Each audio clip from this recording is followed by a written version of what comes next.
Automatic ఇప్పుడు మాట్లాడే వాళ్ళు ఉంటారు, అప్పుడు మాట్లాడే వాళ్ళు ఉంటారు సార్. కానీ ప్రభుత్వం మారినా బోర్డు మారినా నిబంధనలు అయితే మారవు కదా సార్. ఇప్పుడు వీళ్ళు చెప్తున్నది మారుతూనే ఉంటాయి. నిబంధన అనేది ఎప్పుడు నిబంధన అనేది బంధనం కాదు.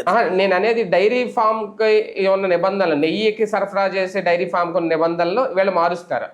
ఎందుకు అంటే ఇప్పుడు ఇదివరకు ఏంటంటే, ఇప్పుడు వీళ్ళు చెప్పింది ఏంటి టెక్నికల్ రీజను, ఆవులు లేని చోటన తీసుకున్నారు వీళ్ళు అన్నటువంటిది.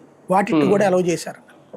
ఇక్కడ మీకు హెరిటేజ్ ఎన్ని ఆవులు పెంచుతుంది, ఎన్ని గేదెలు పెంచుతుంది, సంఘం ఎన్ని ఆవులు పెంచుతుంది, ఎన్ని గేదెలు పెంచుతుంది, విజయ ఎన్ని ఆవులు పెంచుతుంది, ఎన్ని గేదెలు పెంచుతుంది. వాళ్ళ ప్రొడక్షన్కి వాళ్ళ దగ్గర ఉన్నటువంటి జంతువులకి సంబంధమే లేదు.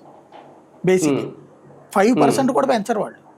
అంటే ఆవులు లేకపోయినా వీళ్ళకి వార్షికంగా నెయ్యి ఉత్పత్తి 2160 టన్నులు ఎంత ఉండాలట కదా. కానీ 50-60 టన్నులు ఉత్పత్తి చేసే సామర్థ్యం కూడా లేని డైరీలకి వీళ్ళు ఇచ్చారు అనేది కదా. అదే కదా ప్రొక్యూర్మెంట్.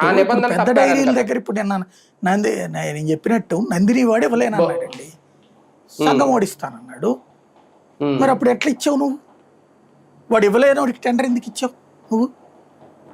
ఇది కామన్ గా జరుగుతుంది. ఇప్పుడు ఇంకోటి ఏంటంటే, ఇవన్నీ ఈ డైరీ ఇదో పెద్ద ఉద్యోగం, ఇదో సపరేట్ వ్యాపారం, అదో సపరేట్ వ్యాపారం డైరీలు. అది అనవసరంగా దాన్ని తీసుకొచ్చి ఇందులోకి లాగారు. బేసిక్ గా దాంట్లో పెద్ద కుట్ర చేశారు, కానీ అది విఫలమైంది. అయినా సరే వాళ్ళని నమ్మే వాళ్ళు నమ్ముతుంటారు. బేసిక్ గా జరిగే పాయింట్ ఏంటంటే